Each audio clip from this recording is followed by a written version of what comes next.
Okay, welcome back to 154's forum. This is our final artist talk of the day, and it's between Not Vital and our artistic director here, Koyo Kouoh.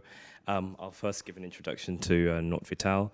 Not Vital divides his time between the USA, Nigeria, Italy, and China, as well as Switzerland, although rarely spending more than a few months in a single place.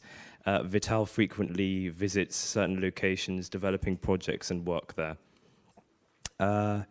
In the city of Agadez in Niger, Africa. Also in another location, Vital has focused a great deal of energy since 2001.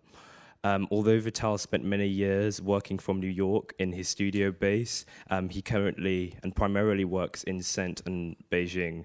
He has invested the last 5 years developing an island in Patagonia, Chile, into a studio, carving out internal spaces from the rock formations to create an extraordinary environment. Solo exhibitions in 2013 include Not Vital, landscapes at Ben Brown Fine Arts in Hong Kong, China, and 700 snowballs in Venice, Italy. And in 2012, Not Vital's Sperone Westwater in New York, and Let 100 Flowers Bloom at the Kunstrum Dorburn in Dorburn, Austria. And then I have Koyo Kouoh, who needs no introduction because I'm sure you attended the last talk with Karsten Holler and Oliver Eliasson. So thank you. Thank you so much, Jose.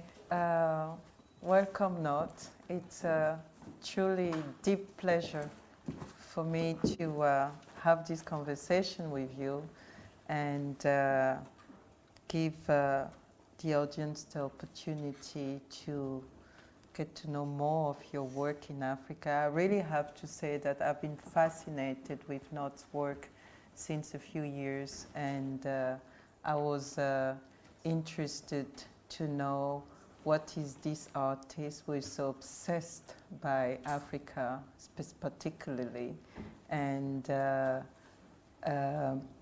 works there regularly and produce these also absolutely striking sculptures, social sculptures, I must say. And in doing so, I mean, my interest of course, started through the art, and then I found out actually that we are compatriots. And I had the pleasure this summer to visit Not in Saint, which I actually encourage each and every one of you to do so if you can, because when you visit him in the Unterengadin, in the, how do you say it? In Saint, in the other parts of the Alps, in Switzerland, and you have the privilege to have a tour of his sculpture park, then you really understand the scope and the energy behind his work. I will let you now talk to us about that work and about the projects that you're doing. And it's not only in Africa, because Not's project is to build, he says a house, but they are not houses, they are not common houses on every continent. So, and he started in Africa a few years ago. And yeah, please tell us everything. Yeah, I was born with this name, Not Vital, and it only occurred to me much later that it was kind of a strange name. When I went to America, people would call me Not Vital, right? So, and I was not out of function, right? But and then my great-grandfather's name was also Not Vital, and his brother was also Not Vital. They didn't have no middle name, so they had two brothers with the same name. It's like having, I don't know, 7 kids, and they're all called John or Anna, whatever. Anyway, Not is a common Romansh name, and Romansh is spoken in the eastern part of Switzerland by less than 40,000 people, with 5 dialects. And Romansh is based on Latin. It's actually vulgar Latin, but like, I don't want to talk about languages here. I would like to share with you and with Koyo a great passion of mine, which I had since I'm very young. I grew up in this Engadine Valley, maybe you know it. It's famous for its beauty. And I went to school in this small town of Saint. And school consisted of 5 months vacation, which was, of course, a dream for a child. But like, you also had to come up with something interesting to do. And so my friends and our main occupation was actually going into the woods and building huts, tree houses, with materials that we found and often just stole in the village. And these constructions, even though in its simplicity, they needed to be very, very sophisticated, because this area, the Engadine, also has 5 months of winter. Later on, when I read like Il Barone Rampante by Italo Calvino, The Baron in the Trees, it seemed to me I had already done that, right? Been there. But, you know, all this, it was very important, was the passion you built, right? As grown-ups, you tend to forget that, because everything, you might build houses, but you always kind of like, you can never go back. Actually, it's very hard to go back to that very early moment of your life. Everything has you might realize dreams, but you need permissions, you need restrictions, loans, whatever it needs to build something, and they can easily kill a project. But I was very happy and very lucky, actually, that somehow I could go back to those moments, these important moments of my life. And I went straight to a place in Africa, in the Sahara Desert, called Agadez, in Niger. Niger is a very big country. I think it's about twice the size of France, with a population of only 12 million, I think. And I didn't know much about Agadez, but I knew that there were 2 tribes living there. And since I'm constantly traveling, and of course I'm interested by nomadic people, and there are these 2 tribes, the Tuaregs, the blue people, and the Peul, Bororo. So I went to Agadez, which is 1,000 kilometers from Niamey, and went straight into this hotel. The only hotel at that time was Hotel de l'Aïr. So I went there, I arrived there late at night. In the morning, like all Africans, I rose very early in the morning and left the hotel only to walk into a bazaar, because the Tuaregs already knew, oh, white man has arrived, okay, bazaar, let's make some business, right? And what they wanted me to sell, when they wanted to sell me, was, of course, their silver jewelry, what they're famous for. But it was 6 o'clock in the morning, and I didn't want to buy silver jewelry, but I said, like, don't you have a place where I could build a house? Because I'm going to live here. Now, they said, pas de problème, no? And they led me to the southern part of Agadez, to the southern part of Agadez, in a place called Dagamanet. There were 3 men. One had polio, and he was walking on crutches, and he was drawing a crooked line in the sand, and I followed him. So they showed me this place, and the place was right. They immediately saw that this is what he wants. And so they called the owner of the land, a man with broken glasses, and he came, and the price was right, and we made the deal, and by 9 o'clock it was done.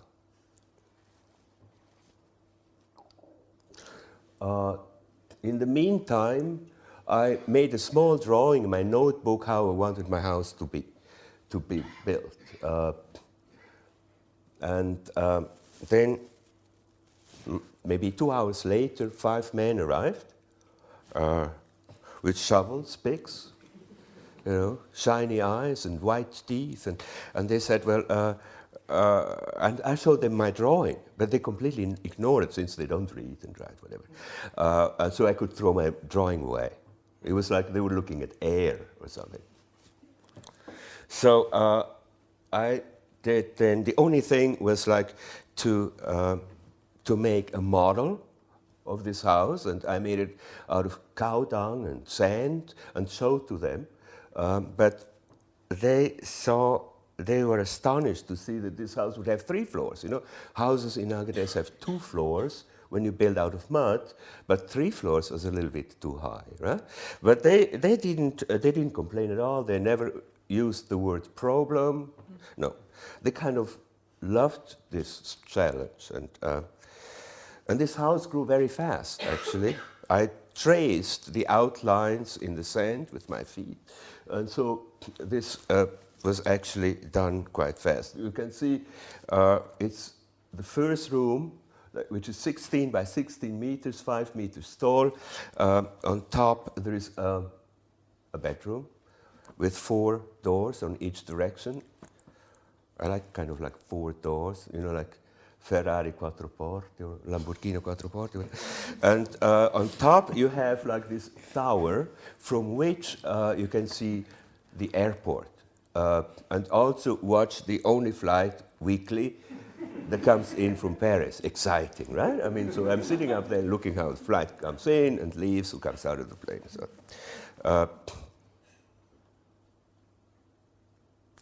it has 9 pillars in the middle. And local people, they come there to rest and to pray also, right? The house is 13 meters in height. I only measured it after the house was finished because there is only one measuring tape in the whole town. And then next to the house, I added 7 rooms that I planned to show off to my friends, you know, when they come to Africa, to the Sahara Desert and so on. But for years, no one came. So I used every day, I could use every day a different room to sleep in. You can see that there are horns all around. And the reason for that is that the slaughterhouse in Agadez is located in the central part of town. The whole animal is used, but not the horns. So they burn them. And you can just imagine how much that stinks, right? It smells already bad. And like, so I had this kid that goes there every day and collects these horns. He brings them back and puts them all around the house. There are hundreds now, all around the wall. And so they call it Mekaphony, which is in Tamashek, the language of the Tuaregs. That's the house of horns.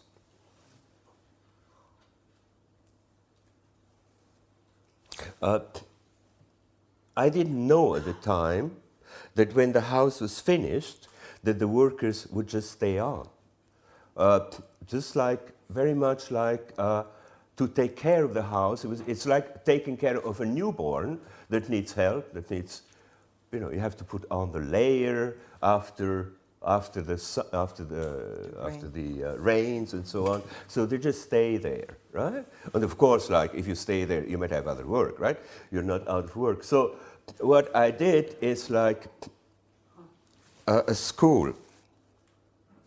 Agadez, since Agadez is the furthest city from Niamey, which is 1,000 kilometers, as I said before, and Niger is one of the poorest countries in the world, and this land that I bought is in the southern part of Agadez, very poor. So like I don't have to describe to you how the local school looked like. It was simply a hole with children inside, right? So I thought I have to make a school, right? And I counted the children, and there were so many. I mean, I think there were about 150, and so I needed a big. I needed to make a building with a lot of seats, right? So I built this one.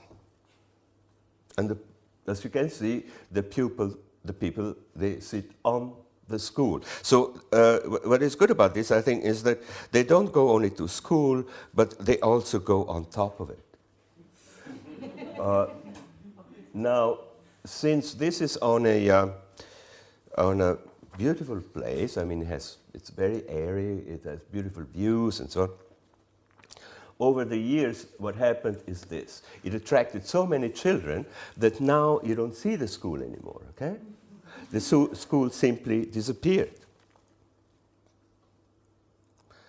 It's kind of like a kinetic human sculpture that sings, cries, shouts, and prays at times. And I must say, it's very touching to see this daily activity unfold in front of you. The school is called Makaranta. So now you'd be completely wrong to think that I go to Africa as a missionary, you know, and helping children. I don't do that. But I also believe that our duty as artists is also to be more involved and pay more attention maybe to the third world. I have done that since the 90s. I did once even a sculpture to pay for a burn unit in Kathmandu, outside of Kathmandu, in Bhaktapur. So,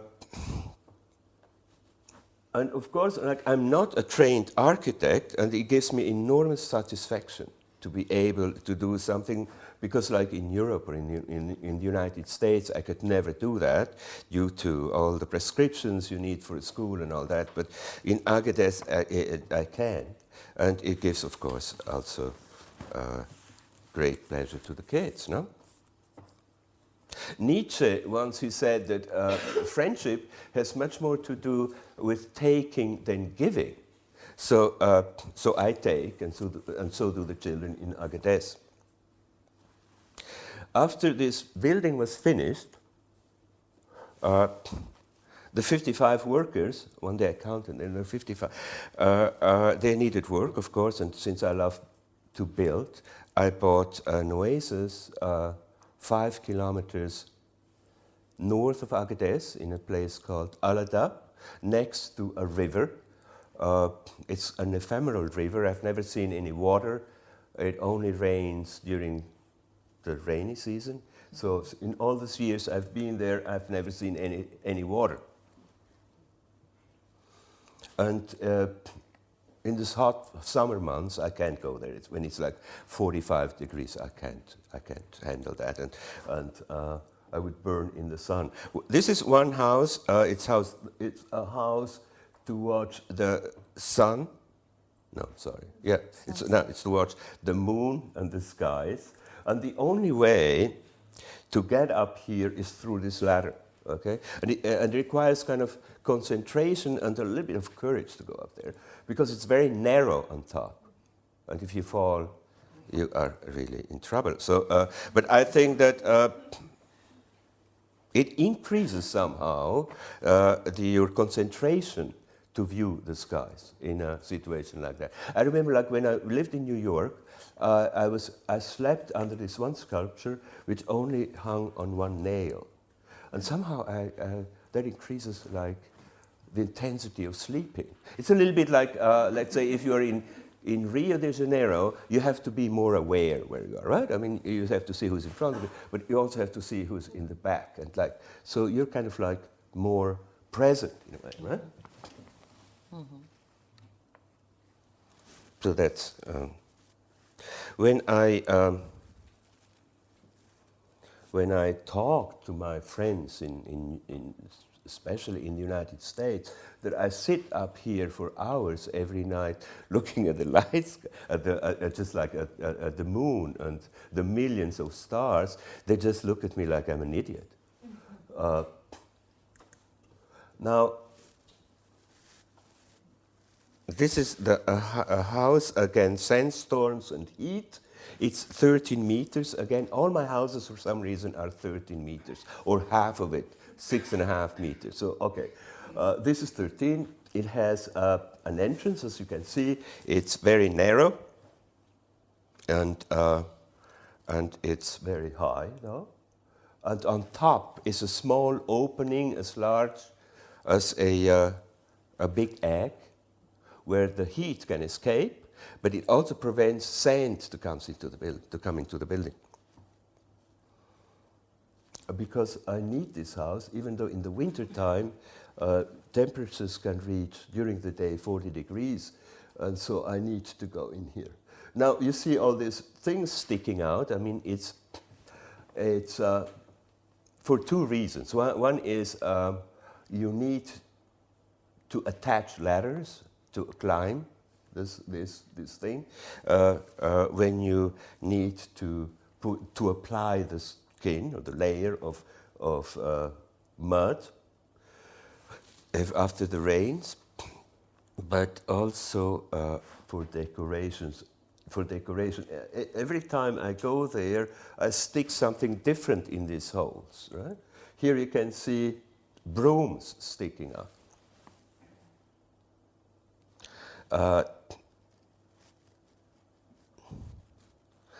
It's kind of like if they would clean the air when the wind blows sand with extreme speed through the desert. So everyone who has visited Africa, I don't have to mention how intense sunsets are. It's so fast, and you can almost hear the sunsets. It's just like so intense. And since I was living in this oasis with palm trees and so on, I had to go up in the air to be able to have this frontal view of this daily spectacle. So I built this tower, but on 4 floors. Now, this caused tremendous problems. I mean, in the entire country of Niger, there is not a house made out of mud on 4 floors, and maybe in all of West Africa. No, this tall. And when I explain this to the workers, they start calling me names like, oh, not il a perdu ses chèvres, meaning, oh, he lost his goats. This time he's gone, right? And so there were extreme big discussions how this could be built, and there is no engineer to be consulted. So again, I just made a model of it, again in mud, and I showed to them, and work began. So you see here the tower. The rooms are very small. They're only 3 by 3 by 3 meters. And in the first floor, downstairs, it's like you only have a door and no windows. That's where the kitchen is and the food and so on. And then you have like a door and 1 window, 1 door and 2 windows. And the top has 1 door and 3 windows, so you can see in all the directions. Do you have any photographs of the inside? No. No, I don't want to show the inside. I don't want to show too much, because otherwise it's not a myth anymore, right? I have to keep it for myself. If you want to come, you can, but like I don't want to show it too much. So to hold up this tower, I had to build the stairs. So the stairs are holding up, and then they go like you can only go from the top floor to the top. Below by going down the stairs and go up the other ones. So that creates privacy, right? And of course, you know how tall this building is? 13 meters again. And the big stairs on the west side has 39 steps. It's made out of 55,000 bricks that were like laid in the sun and used. I must say, when I first spent the night in this town, I couldn't sleep. I didn't sleep at all. If the emotions were too intense, and if the house would have collapsed a few days later, I would have done this tower anyway. So I invited some friends, and here is work by Richard Long, who, when sitting on the steps watching the sun go down with Denise, he presented me with a sculpture of the sun. I think it's his biggest sculpture, isn't it, Richard? It's like 30 meters in diameter, and it's made of concentric circles of sun-dried bricks. I only realized the purity of this building after it was done. That means like there's not one brick that needs to be added or to be removed from it. So in itself, it's kind of pure, right? So then that was the moment where I decided that I would like to build one of these towers on every continent. Not unlike the Americans who built military bases on every continent. I was searching in North America, like in Utah, for places, but like so much has been done there during the 60s and land art and so on. So I went south. I went to this place in Patagonia in Chile and found this island. The island is extremely beautiful, as you can see here, and so you cannot build a house on top of it. It's just so beautiful.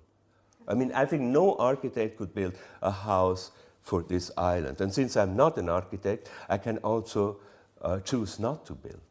So what I did here is like build a tunnel inside the island, 50 meters in length. And here you can see it's still under construction. It's almost finished. You can see the window leading to the west, where you can see, again, sunsets. So the floor is one slab, one piece of marble, 50 meters in length.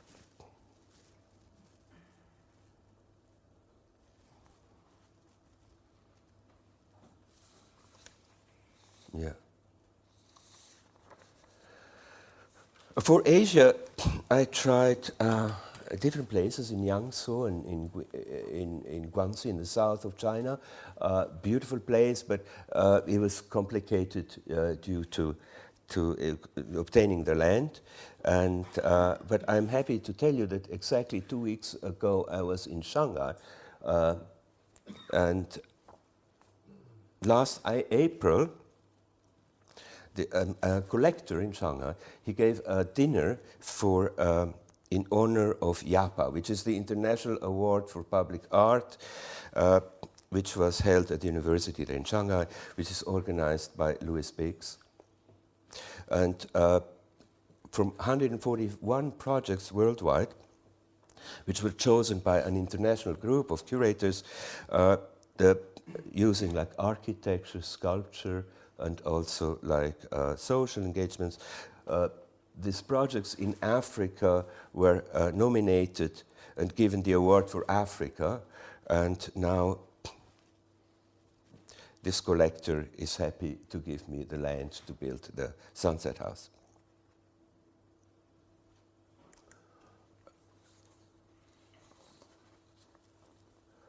Here.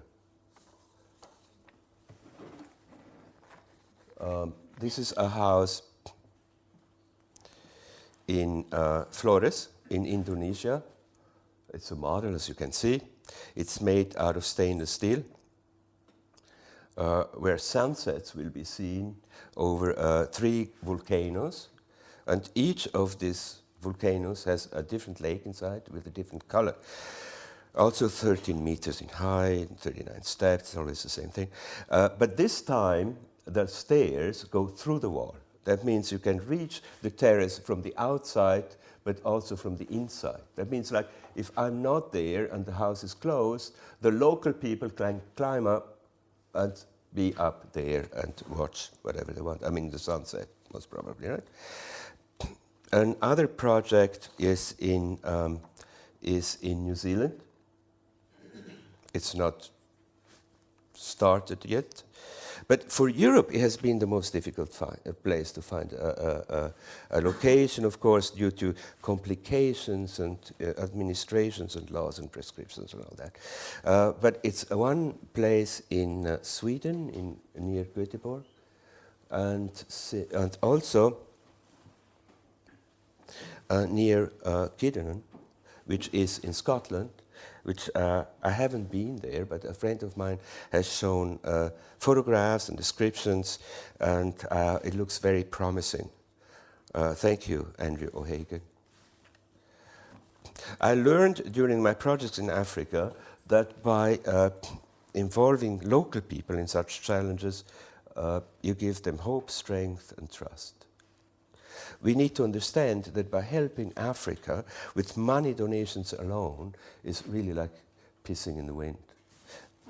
It works maybe for a moment, but it can add also to corruption. But by being there, building and working and dreaming for and with them, by using their own materials, and also giving them challenges, I think that's what makes the big difference, I believe. And after all, it works on both sides. Even though it's as basic as just building a house to watch the sunset. A few years ago, in the city of Agadez, there were floods, and some houses collapsed. And I was told that people ran up to this house for the sunsets and tried to prevent the house from collapsing. And then when they asked, why do you do that? And they said, that's the best thing we have. That was a great compliment, right? To live is to learn, Montaigne said that once. And if our lives would last forever, we would always have new sunsets to watch. But since our days are counted, each one is quite special.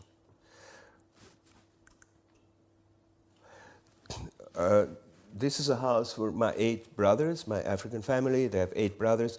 And so I built this octagonal-shaped house where everyone can go in, has his own entrance, and they can all meet at the center, in the center.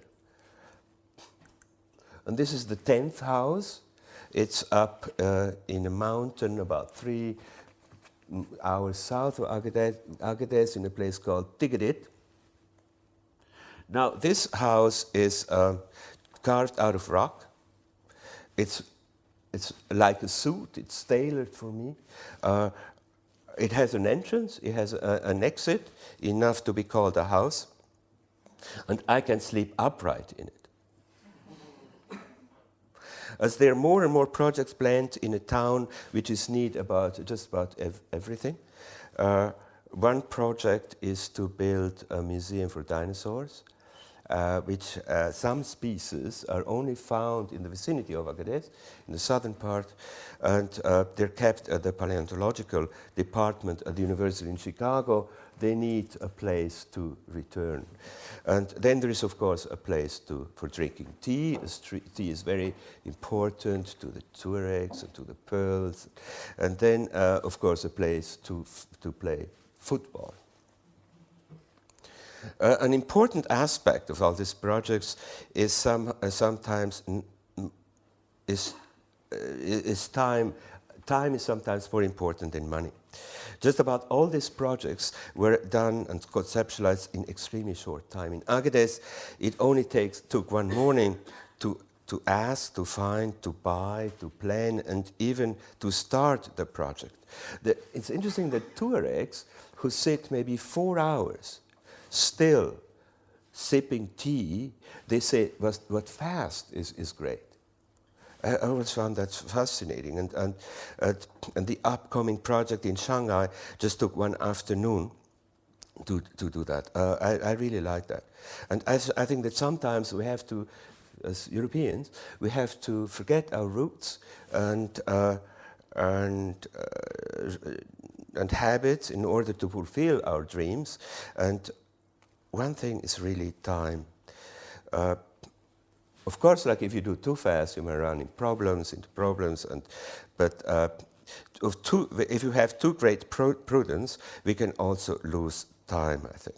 I'm trying to build a studio in Switzerland, and it's taking me now 2 years just to get the permit, because it's either 10 centimeters too high or too low, whatever, right? And if it goes on much longer, I won't build it. It's just like too much. Last December, I was happily invited by a friend who has a gallery here in London to visit the island of Lamu. It was a beautiful stay there and working on a project on the nearby island of Manda. This is a model of a project, again in stainless steel. It measures 6.5 meters. But this time it has an interior staircase going up. And you can sit on top. There are 3 benches from which you can see the sun setting over the sky. And the material, which would be really fantastic, is coral bricks. So you can see that all this impulse for all these projects originates in Africa. Though the land that these buildings have been founded on is often away, parched and barren, Agadez is a place of rich, fertile and endless inspiration for me. The journey of creating these buildings has since taken me far from its origins in Niger, but my African projects are far from finished. Thank you very much.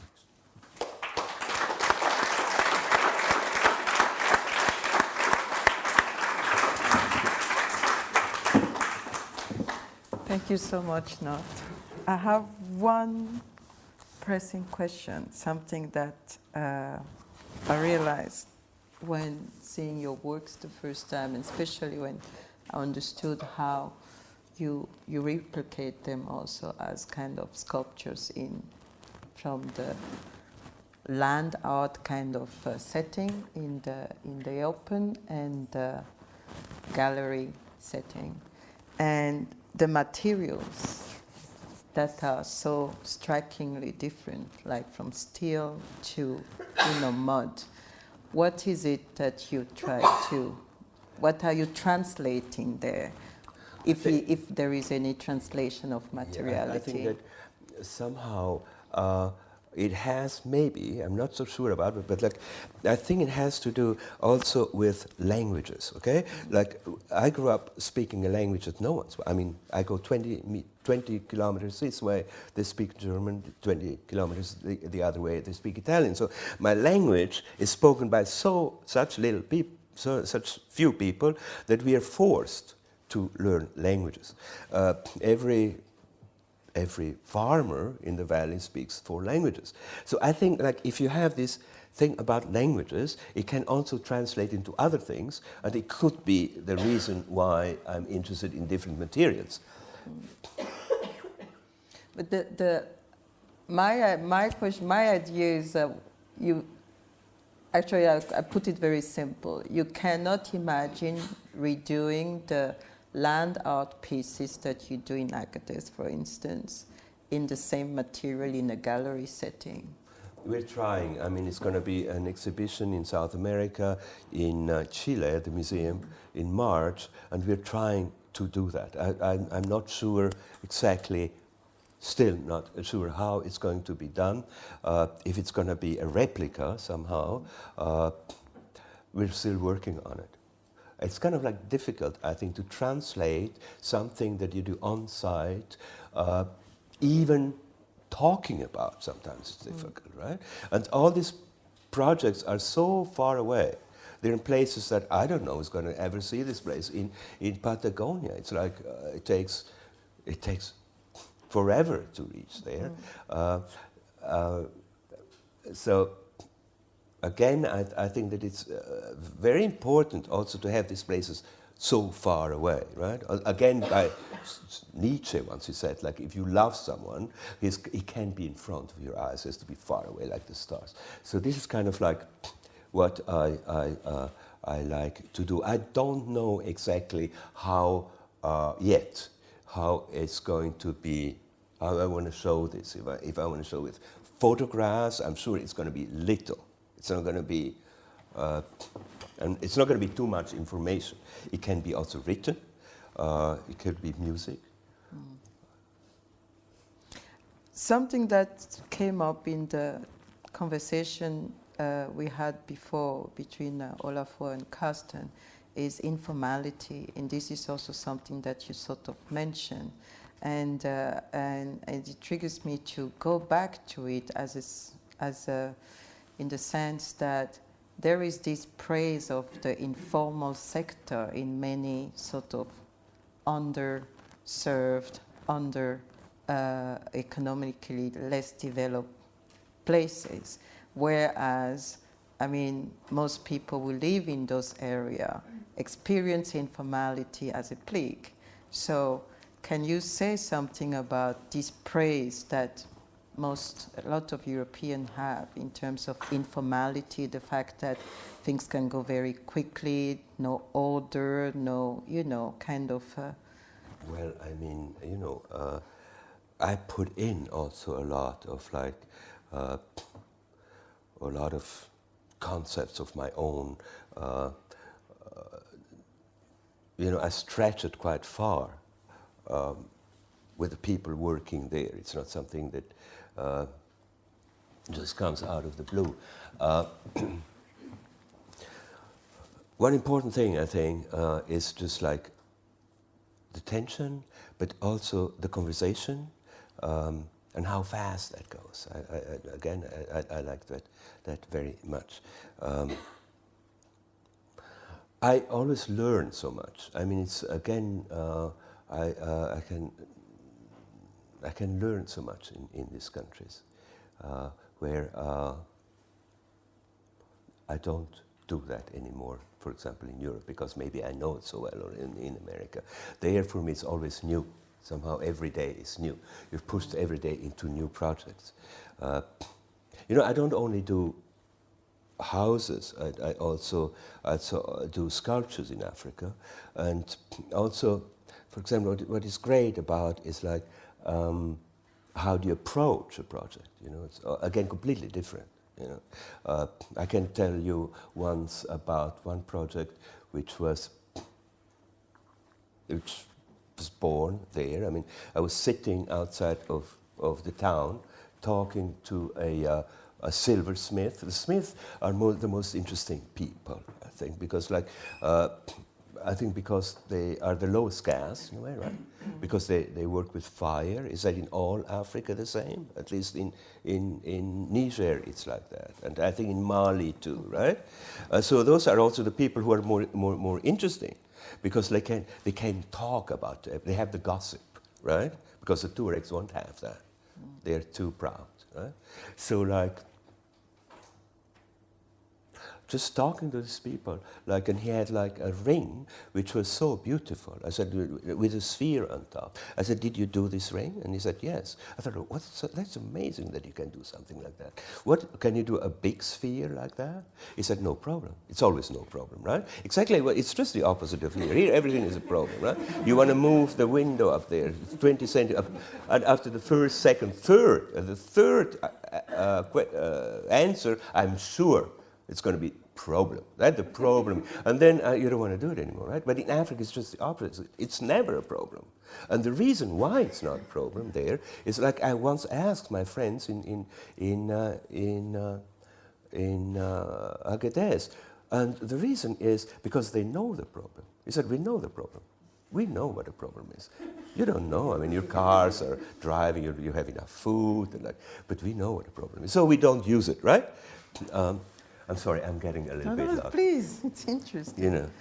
So this guy is able to make spheres in the size of a melon. I thought, that's fantastic, right? So we're sitting there just outside, and it was getting dark. And I was thinking, I want to put something in these spheres which are surrounding us. Do you have an image of that? No, I know it. Yeah. So so there's sand, but if you put in this nice spheres, you put sand inside. It would not be that interesting, right? But I cannot put in the stars either. I cannot go inside. The Tuareg smith cannot go inside either. But his camel is there. Okay, and I said, okay, let's put the camel inside. He said, no problem. So we go the next day to the camel market. They eat, of course, camel meat. We buy the camel.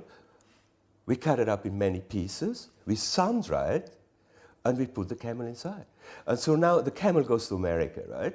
And it goes to an exhibition in New York, and it's called Camel. You don't see anything, right?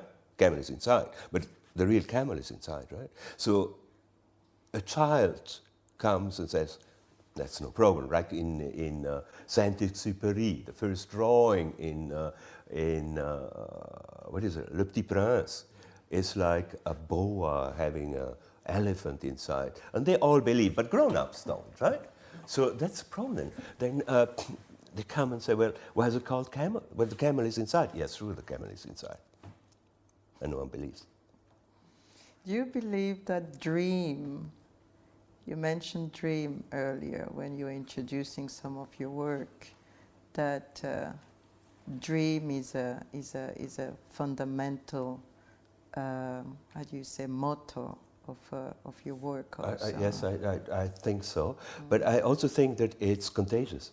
Actually, my question, I have to reformulate it. How does dream operate within your practice? You don't know exactly. I mean, if you would know, you would simply repeat itself. I mean, it's always, this dream is there as it is not there. But it is contagious. And then sometimes it bounces back from other people. So it's this kind of like exchange, which is so great. And also, what is also interesting about especially going to Africa is that it's always different. I mean, you have like a thing of, can ask, yeah, there are many, many stories, right? Once I was making a sculpture for a show in Milan, and I wanted to make a sculpture in ice. And I decided to do Berlusconi, kind of like arrogant. I'm not Italian, but like I wanted to make a Berlusconi nice, and he would slowly disappear. And I thought, like, okay, this is kind of arrogant, but like, and my friend is there, he's Tuareg, and he says, why do you do that? Why do you do a sculpture in ice? I said, because I'm from the mountains. He said, yeah, but like, why Berlusconi? I said, oh, because it's the first person that came to mind. And he said, he turned the whole thing around and said, not everyone, pas tout le monde a la chance de devenir de l'eau. Not everyone has the big chance to turn into water. So the whole thing went just 180%, and it happens all the time. That is so great. And I have one last question for you that also revolves around dream, but also about the materiality. You said before that you are not an architect. Not a trained architect, yeah. But you do architectural works. I mean, the works that you do, especially the land art pieces, and also everything that is in your sculpture park in Saint, are architectural. So they are also architectural. Yeah. Where is the boundary for you between sculpting and architecture? Well, you see, the gap is so close. Yeah. I mean, it's closing up more and more. I mean, it's like, if you look at architecture today, I mean, I live in Beijing, and you see like CCTV by Rem Koolhaas, it's a sculpture, right? The bird's nest, that's a sculpture too. That even like the idea that once we had architecture, which we had a space in front of it to put a sculpture on top, like in New York, in the bank, it was like a place to put the Dubuffet or whatever, right? That's gone, right? So, so the gap is so close, right? It's interesting that maybe the architects are coming towards us sculptors. And we're not that many sculptors that go toward architecture. My neighbor in Beijing, Wei Wei, he's kind of like also interested in that.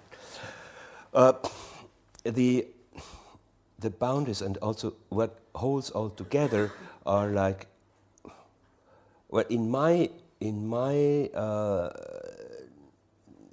work, and which is maybe a bit atypical and which cannot be considered architecture, is that some of these buildings as I said before, also require a lot of skill. Like, you have to, like in the park in Saint, you walk over bridges, which like you cannot come back, right? I mean, you're on your own. I kind of Actually like, didn't dare to walk over one sculpture. There is one sculpture, I have to tell that story very quickly, which is made of goat heads sculptured in skulls. And you really have to overcome your sense of, or your fear of Yeah, fear, heights, yeah. which I have, to go over that. I mean, it's also physically challenging. Yes. What's you also know. here, you Yeah. know, I mean, which some of your maybe pieces in Agadez, I think, are like the one to look at the stars. I mean. yeah, Yeah. exactly. But also the other one. I mean, it's like, Yeah. but again, like in Africa, there's no problem. You know, like little kids walk up 10 meters, like they're like 1-year-olds, right? They just walk up. Like there's no fear of them too. For us, it's like we are always this fear. We put fear into the people all the time. One last thing that I want to tap on before opening to the floor is what is this idea of having houses or works on every continent? I mean, what is your concept of universe then, and universalism? And is it based on something like that, or is it something that comes naturally, or is it a plan, or just occasion, and It's something that grows out of an idea. The reason, I mean, again, I mean, if you travel a lot, right, like going around the world, this is more at hand, I guess, no? The reason also is, it boils down a lot of times to where you come from and your youth, right? I mean, in Saint, this village where I came, most people migrated. They went to Italy. They became pâtissiers in the 15th century and still live there, right?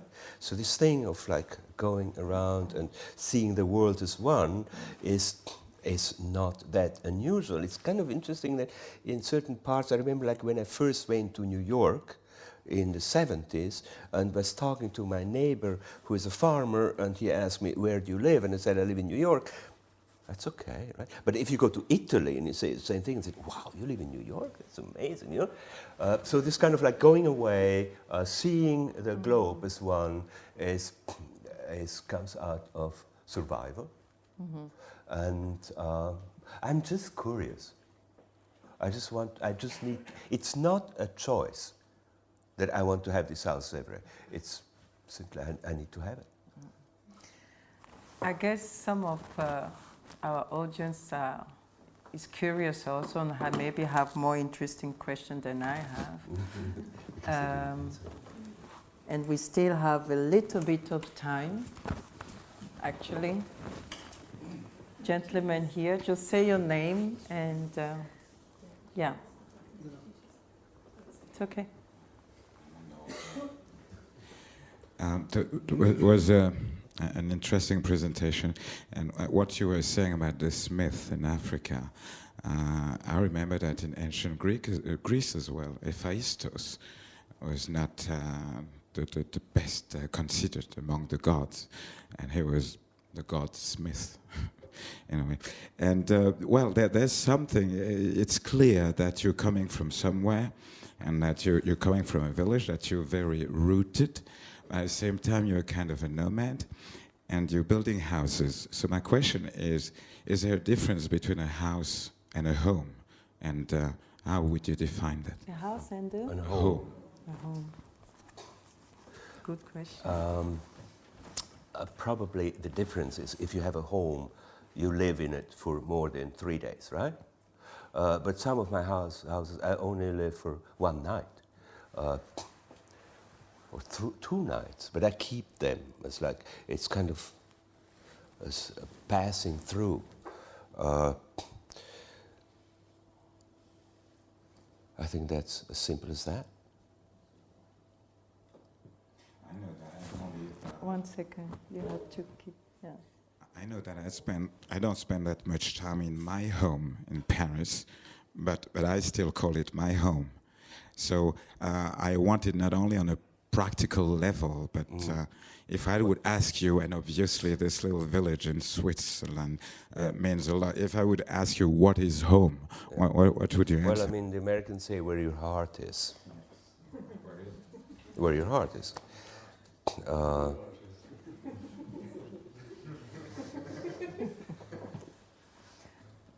I saw someone there in the back. 2 people. 3. Maybe we start, yeah, Gabriela. Give to Peter a bit. No, there. Give to Peter. Hi, my name is Face, huh? yes. My name is Peter Mabeo. I'm from Botswana in Africa. First of all, I was really moved by your presentation. Your dreamy state, your approach is really touching. The architecture is amazing.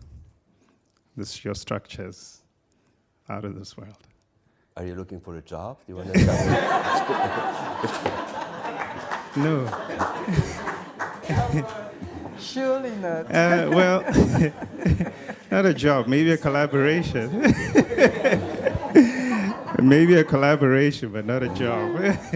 But really, I must say, just quick, Peter is a designer, a very, exciting designer, and he's the designer whose work is currently exhibited in the VIP rooms of the fair.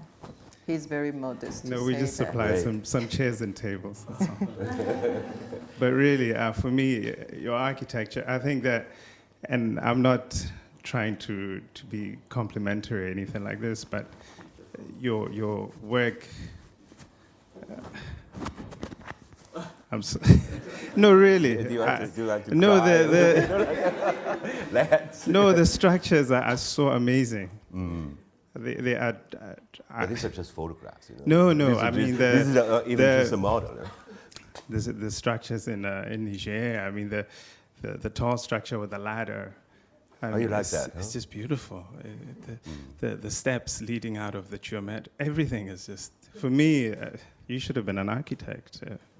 You know, I mean, you are an architect, but I'm just saying, it's really great.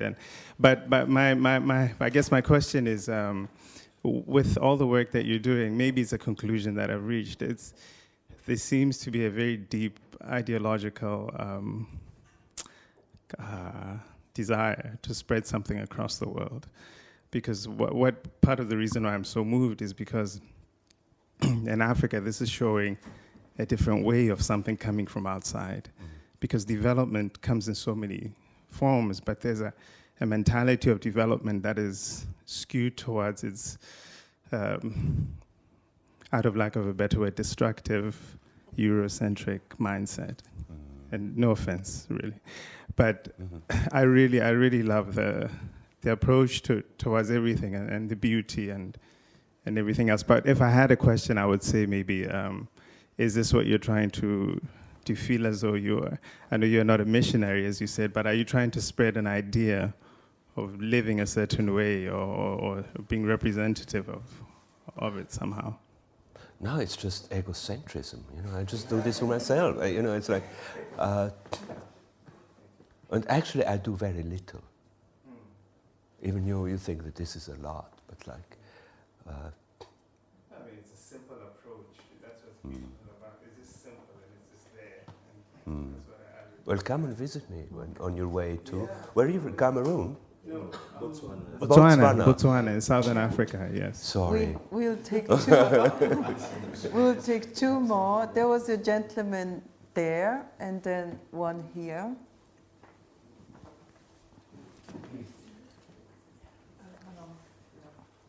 My name is Makonnen Wodajena. I'm from Ethiopia.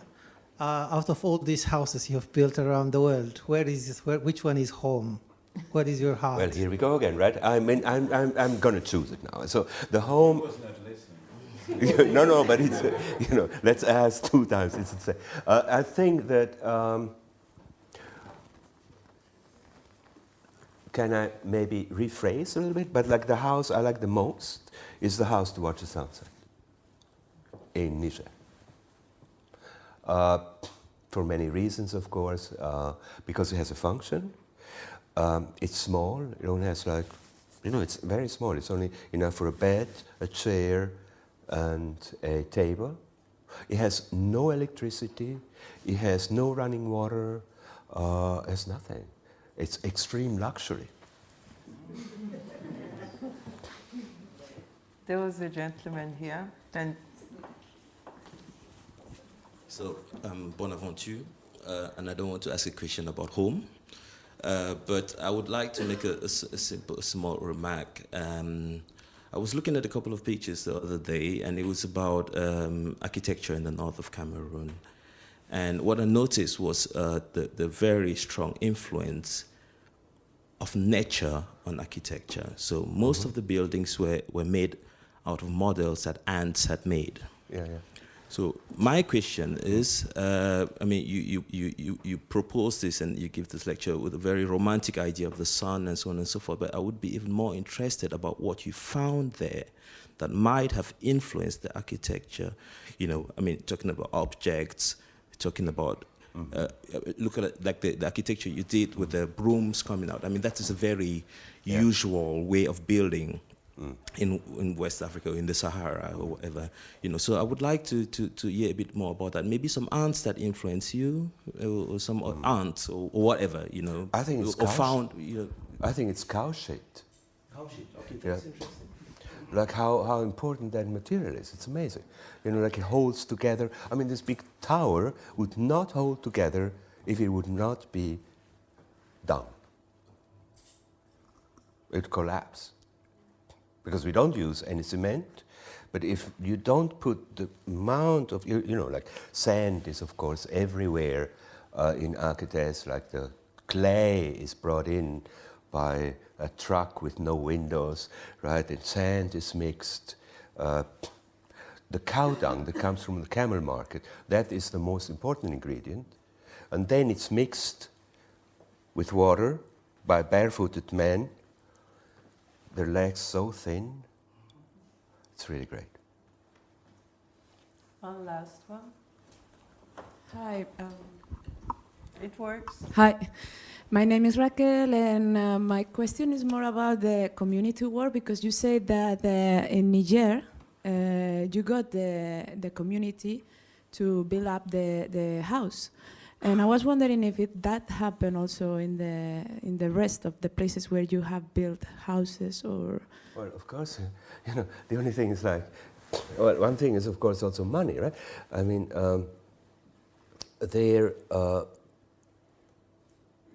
community, this exchange is much more easy because you find 55 workers in Switzerland. I could not afford 55 workers for not even an hour. And it would be always difficult to communicate. Here in Africa, it's much easier. I don't know exactly how to respond. I'm just saying it is like... It's like in Africa, it was spontaneous. The community just... Yeah, because, I mean, they're just there. I don't have to go, and again, I don't have to go and search for it. They're just arriving 2 hours later. I've just done my drawing. They're already coming. I show the drawing. They don't understand. So that's it. So that's it.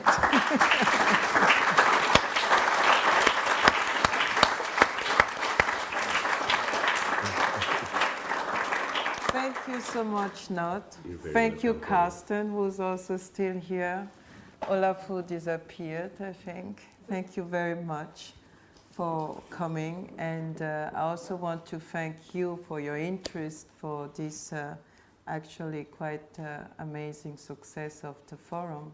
There is one last panel tomorrow that is critical and important, where we will look at criticism and the validation through writing of artistic practice, which is a a panel between Brandon Bell Roberts, who's the founder and chief editor of Outside Africa, and Simon Jamy, co-founder of Revue Noire, and Bonaventure Dixo Beng Dikung. He's from Cameroon. It's sort of horrible. I can still not say his name properly, but chief editor and founder of Savvy Journal. And doctor, as Simon notices. So you're welcome to be back, and I think it will be very exciting. And the host is Mark Rapport from Art Review. And I also would like to thank the entire staff of 154, especially the one working for Forum, Gabriela, who's very discreet, but she's the manager of everything, and the entire technical staff helping us to do this here at Somerset House. Thank you very much. Have a good evening.